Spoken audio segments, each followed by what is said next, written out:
Hi, it's Jo. Welcome. I am here just to do a quick review of Nights of the Living Dead, an anthology edited by Johnathon, Maberry, and George A. Romero. So this is a collection of 19 short stories based on Night of the Living Dead. So if you haven't seen the movie fairly recently, if you're not super familiar with it, I would recommend you rewatch it. Most of these stories aren't directly based in the events of the movie, but they are all based on sort of that type of zombie. They're not all exact. Like, all of the zombies aren't super, super slow. It doesn't talk about the supposed origin of how this happened that was discussed in the movie in each of these stories. I think it only mentions it in a couple of them. But I think just overall, you would gain a little bit from being more familiar with that. With that being said, I don't think it's totally necessary. If you just want some good zombie fun, I think this is a great book for that. So overall, I was blown away by how varied all of these different stories are. There's a whole lot of different genre blending going on in some of these. The plots, the types of characters, the way the stories are told. Most stories in this felt really, really unique from each other, which I feel like was a really big feat given how many stories set with these really strict parameters there were in this. I was really impressed with that for the most part. Even when they took place and where in the country, there's even one that takes place in outer space, which was actually probably my favorite story in the whole thing. Um, but yeah, even when they take place, the movie is a few decades old, and a few of them definitely take place around that same time. Some of them, though, are definitely modern. There's cell phones, there's different bits of technology and cultural references that make it pretty clear that they're more modern.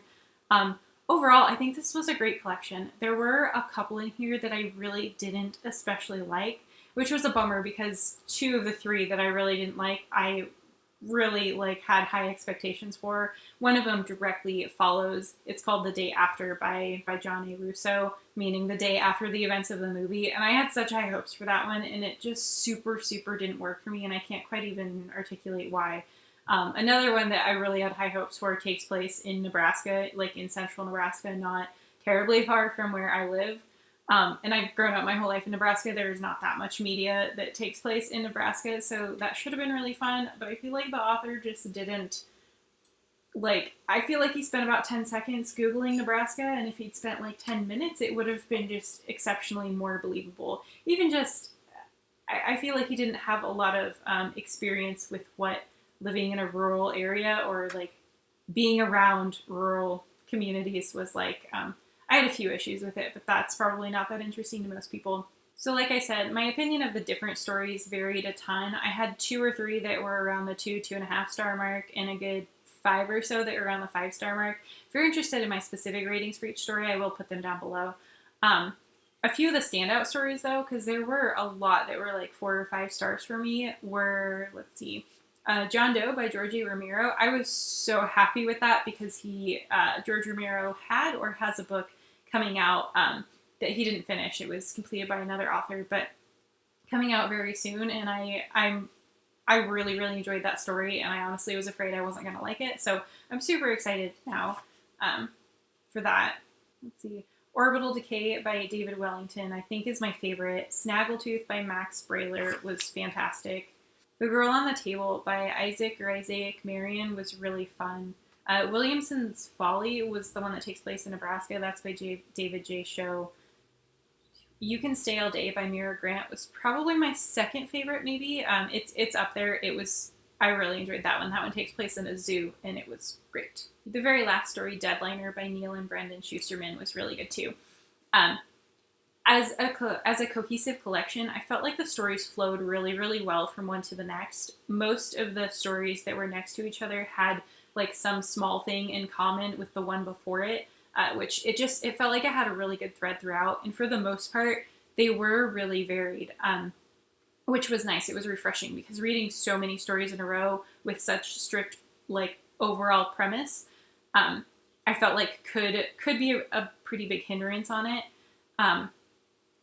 Overall, I think that it more than hindering things, it sort of opened it up because they didn't have to, explain or go through this plot. You weren't curious how zombies came to be. It left it open for the authors to explore just really specific circumstances and really interesting characters and really interesting circumstances. I do think though that 19 stories was too many. Like I said, there were a couple that I really didn't like that I feel like they could have cut. But even without that, I think maybe 15 or so would have been a better number than 19. There were quite a few in a row, more toward the end, that I felt had enough in common with the ones before them, and they just weren't. Either I didn't like the writing quite enough, or I didn't think that they were just standout stories enough that my enjoyment started to wane a little bit more toward the end. I would still highly recommend this book. I would give it 4 stars overall. If you want some good zombie fun, this totally scratched that itch for me. I've been looking for some good zombie books lately, and this one was great. I still am planning to read some more zombie novels because I'm still just on a zombie kick. But anyway, those are my thoughts on Nights of the Living Dead by Johnathon Maberry and George A. Romero. If I had any other complaint to make about this book, it would be that, as far as I can tell, there are 2 female authors and 17 male authors, which is not as bad as, like, Flight or Fright, the recent book edited by Stephen King and Richard Chizmar, maybe? That one had all male authors, but I really just, there are some great female horror authors out there, and I wish that editors, authors would take more effort, would put more effort into looking for some more varied storytellers. I do think it contributes quite a bit to the overall content. Just having more varied perspectives going into it is a good thing. Anyway, I did discover several new to me authors that I'm really excited to read more from, which is fantastic. It reiterated for me that Mira Grant is a fun author, which was great. It made me super excited for George Romero and Daniel Krause's new book. Anyway, great time, 4 stars, highly recommend. That's all I have for you right now. I will talk to you all again later. Bye.